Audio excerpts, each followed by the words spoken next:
Hey guys, so today we'll be talking about climate and migration in human history and how our human ancestors began migrating to places all over the world, starting from Africa. So let's get started. So, how did climate shape our human history?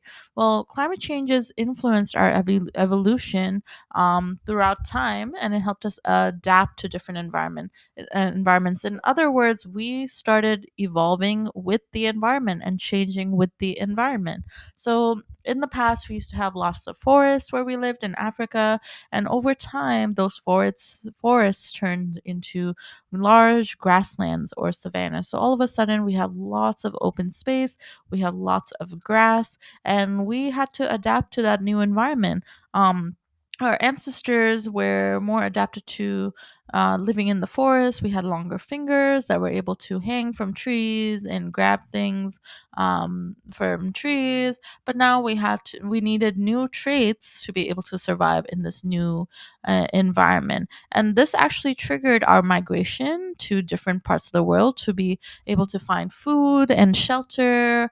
And this also led to our the adaptation or evolution of our species over time. So we call this the turnover pulse hypothesis. And basically, major environmental shifts created survival pressure for us.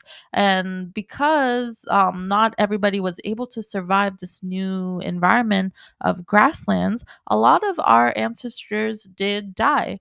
Our ancestors used to be more ape like we used to be more adapted to living in trees and hanging from trees and finding more adapted to finding food within the rainforest type environment. But now people, or not people, our ancestors that were more adapted to living in rainforests actually died out, and our ancestors that were able to survive in grasslands by, say, using tools and other resources like fire, we were able to thrive even in those environments, and those species were able to survive.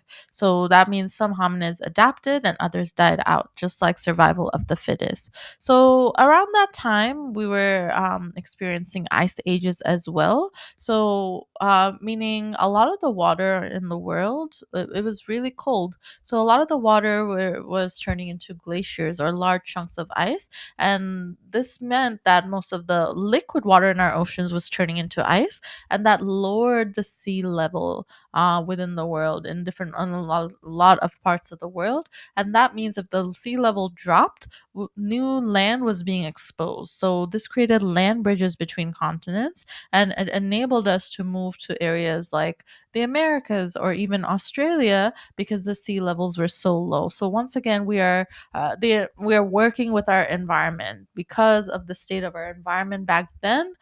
Certain traits that we had, certain species had survived, and it also enabled us to continue migrating and finding new places to survive in the world. So the Homo sapiens survived and began to expand, and we are actually started outliving other hominids such as the Australopithecines or the Homo habilis.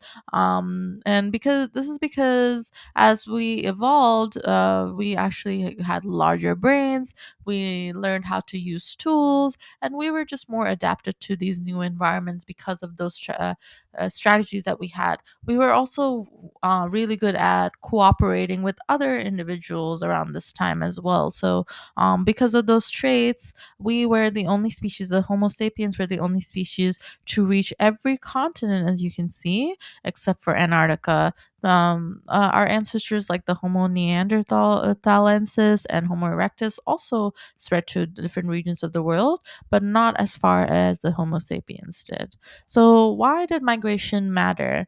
As we migrated, we started spreading our culture, our tools, and our language to different regions of the world. This is actually a cave painting a prehistoric cave painting, and it shows what our lives used to be like. We were very nomadic. We were killing animals for survival, big game for survival. We relied on just big game and hunting big game, and just traveling to find our food sources and our shelter and our resources constantly. And we had to constantly adapt to different climates. But this laid the foundations for future civilizations. We started working together more. We started looking for places with lots of resources for us to survive. So, what's next? In the next video, we'll talk about what life was like as a hunter gatherer, what our daily life was like before farming began, what our social organization and tools were like, and what religion, art, and cooperation looked like back then. All right, bye.